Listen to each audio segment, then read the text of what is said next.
Hello ladies, gentlemen, and all the queers of the Pokemon Duel community. I am Snortuff.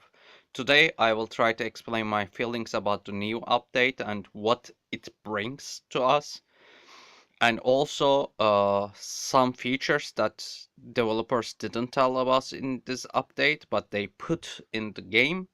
So I want to talk about that, and maybe I will try to abuse them.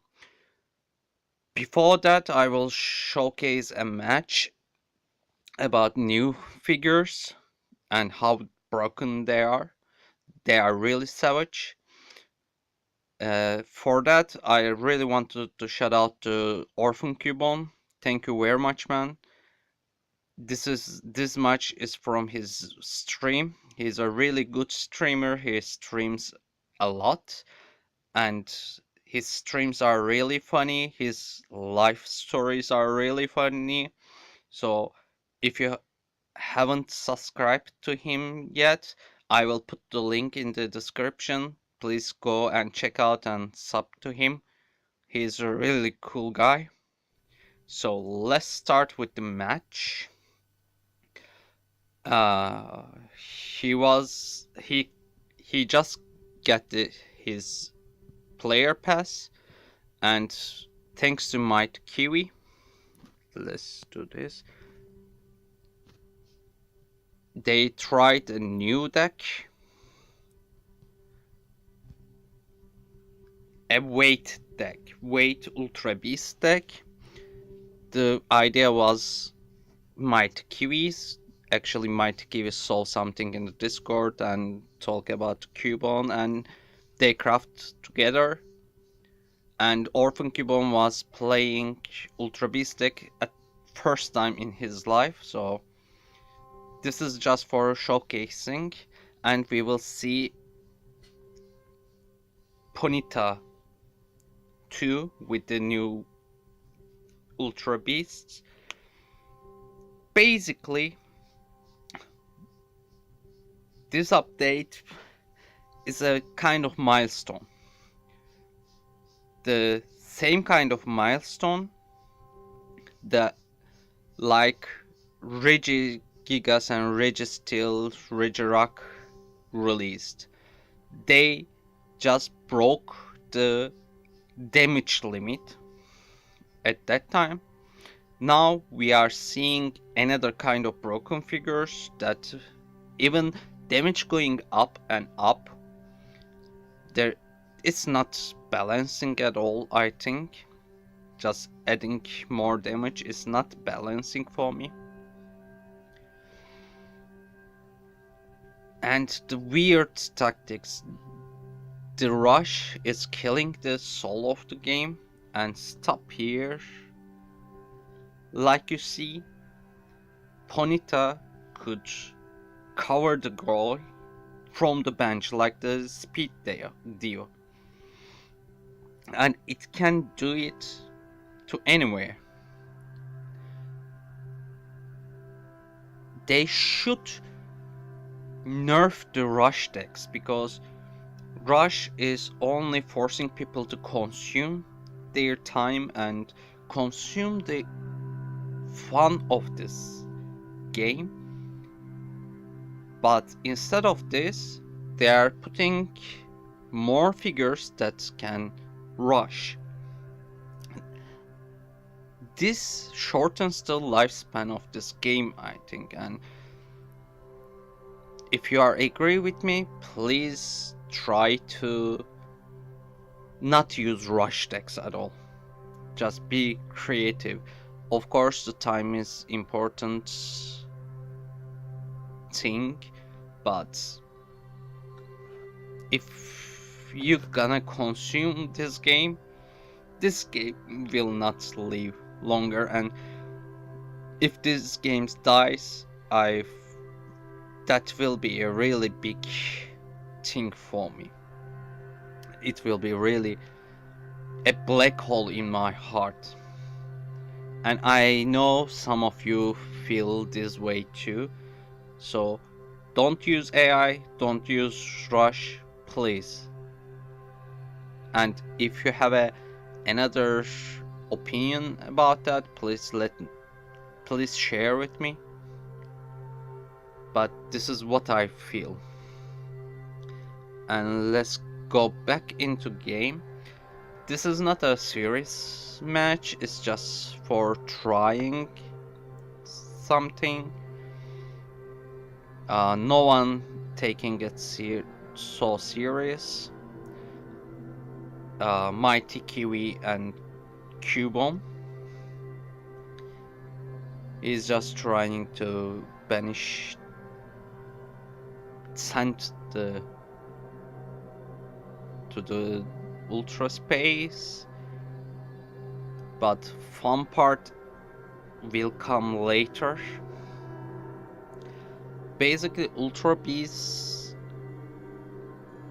became so strong with the addition of this figure, Stakataka. It's really hard to pronounce that name, Stakataka. I'm butchering it anyway. Don't listen to me. Make everything even worse. Maybe even worse than Downwings and Duskmane Necrozma. If this thing became popular,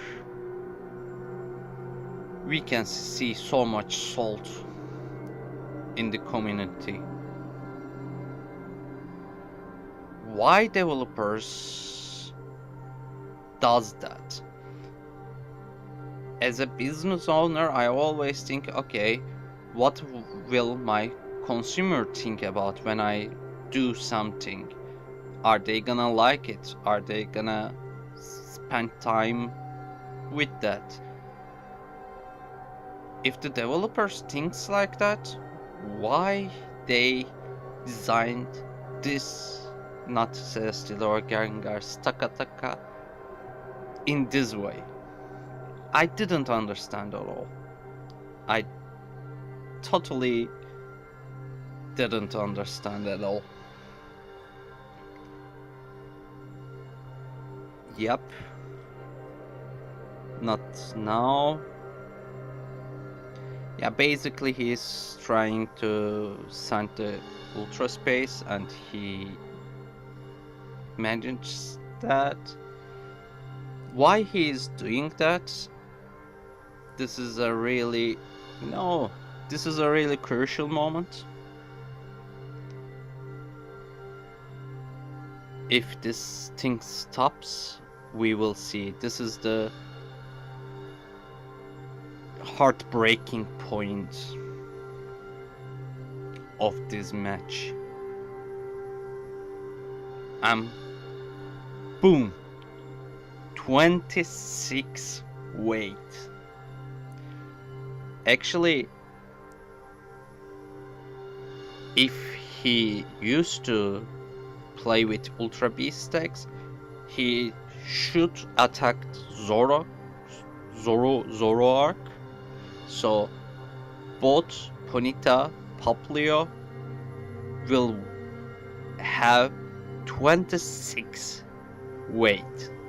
So half of the team will be useless for a long time. Even you scoop up, it doesn't matter.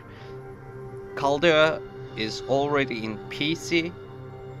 One of the figures are in the ultra space. Only thing the Mighty Kiwi will have will be the Ponyta at the corner in the entry. That's it. That's the game. That's the rage quit in the league, actually. And this thing has a really weird potential.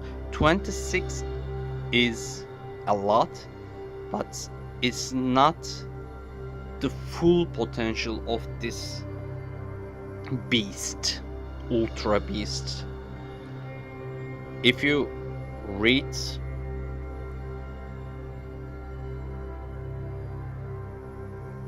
the ability, okay, it cannot lose blue attack, etc. Okay. The added damage and the number of the persistent turns of attack effects of this Pokemon are additively increased for each Pokemon in Ultra Space. So, if you send more Pokemon to Ultra Space, the weight will add more and more, and I seen a screenshot. It give 44 turn weight to another figure, another mon. That is crazy. Yes, there's some ways to stop that. There's Tapu Bulu, but other than Tapu Bulu and clear weight plate, which is kind of waste in the plate cost, there's not so much thing to do. It cannot lose blue attack, so it's really hard to kill it.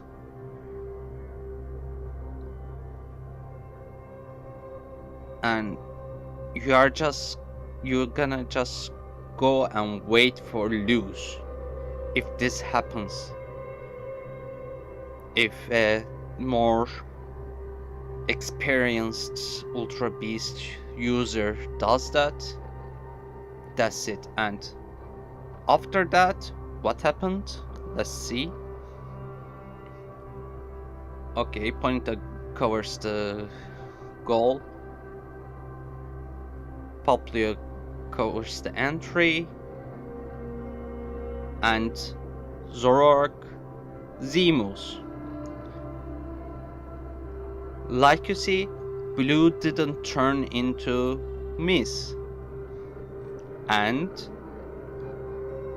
stop. Zoroark gains 5 weight.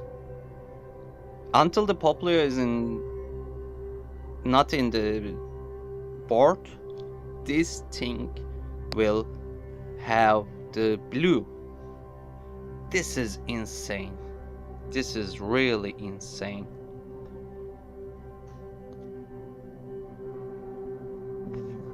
We kind of have to do something about that. What? Don't know. But maybe we can create our more balanced modes and try to force the developers to check that modes, like Reiko tries to do in the streams.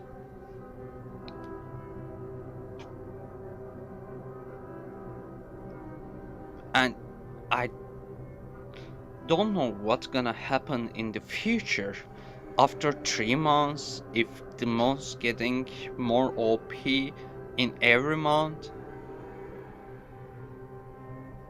how can it go far beyond that? It's really weird for me. So please share what you think about this and what's gonna happen in the Pokemon Duel in the next month. I really don't know. And the other thing in this update that come, but developers didn't talk about it at all, didn't explain it at all, the 3 legendary birds got buffed. You all know this by now. If they have markers, they have 1 more extra movement points and 30 more damage. It's kind of cool. I don't have Zapdos, but Zapdos gonna be more relevant again. I think we can see in the decks again. And I love Articuno. I will try Articuno with the triple Frostless with double Kyurem. It can be a really fun ice deck. And in the honor of this buff, I made a really old school deck. As you see, this is the deck that, as far as I remember, we were using in the first 6 months of the Pokemon Duel, or at least in the in first year of the Pokemon Duel. This is really old school deck, and I will try to play one match and see what happens.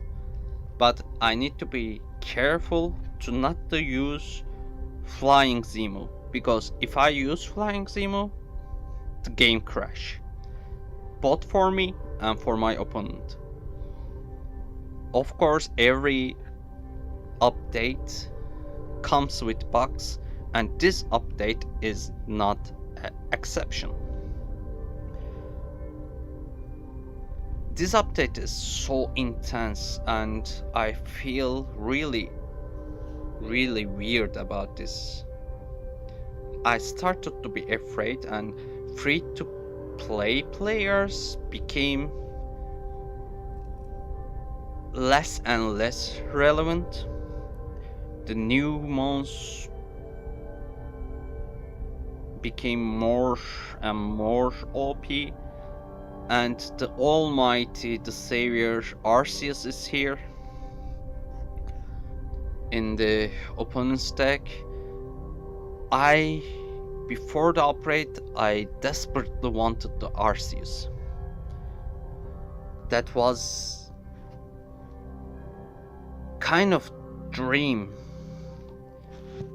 All the possibilities that you can do with Arceus, even the symbolism and all this history behind the Arceus is made me so hyped. And they said, oh, it's gonna come with spring event. I think it will be event exclusive. It will not be in the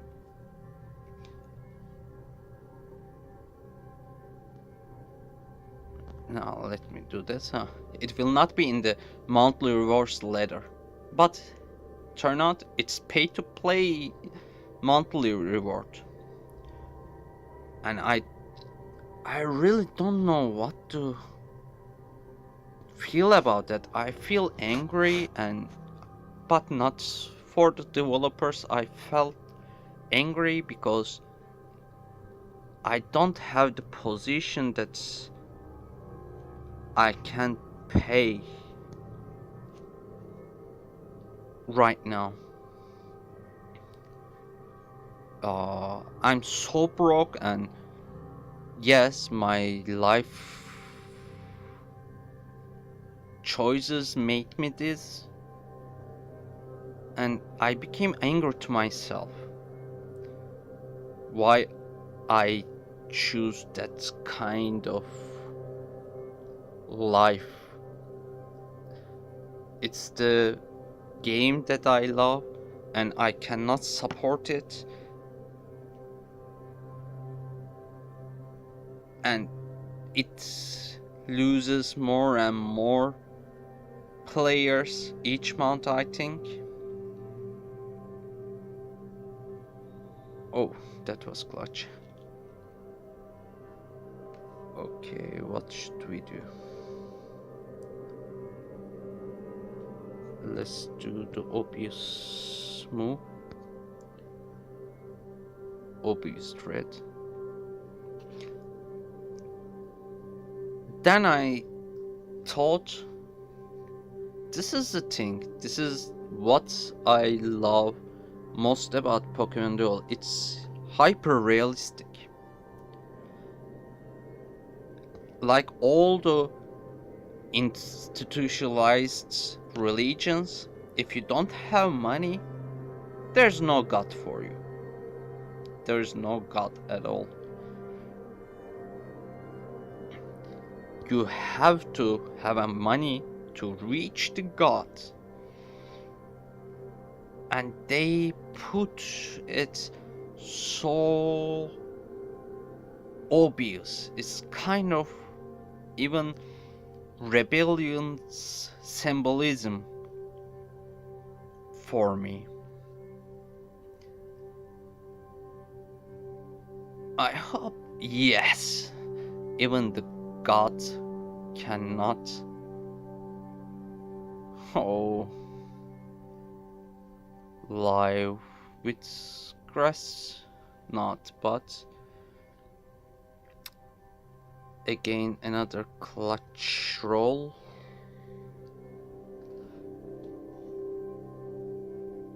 Whoa, I really don't know what to do right now about the game, about the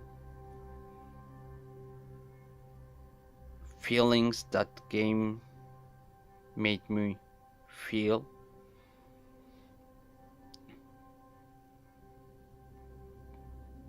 Okay, it's YOLO time.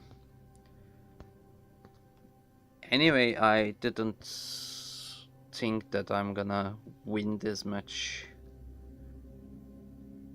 It was just for the nostalgia, in the sake of nostalgia, to using all the legendary bursts that I have and see what happens. And it's flame charge. If there was another mom, I would be so happy to hit flame charge right now. And I don't know why I lose so much time during this match. It's my opponent used AI, I didn't pay that attention to it. But it doesn't matter. It doesn't matter at all.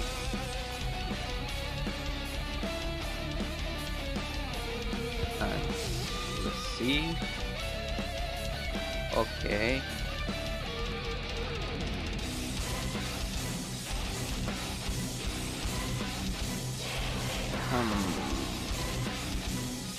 I cannot use plates and I don't have Z move.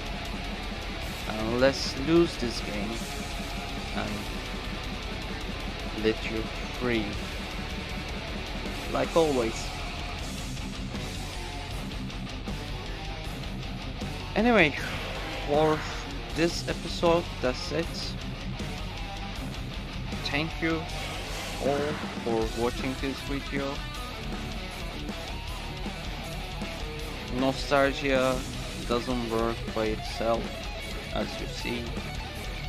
There's no emotional value in this life. It's just like a competitive Pokemon players. It's just mad and damages and winning quickly, proving your almightiness, and the damage buffs and the rushes and the given AIs as a gift, as a reward, just supporting that, and that's kind of sad. So I will, and I cannot change that in this game, so I will try to change myself. So see you until next time and take care.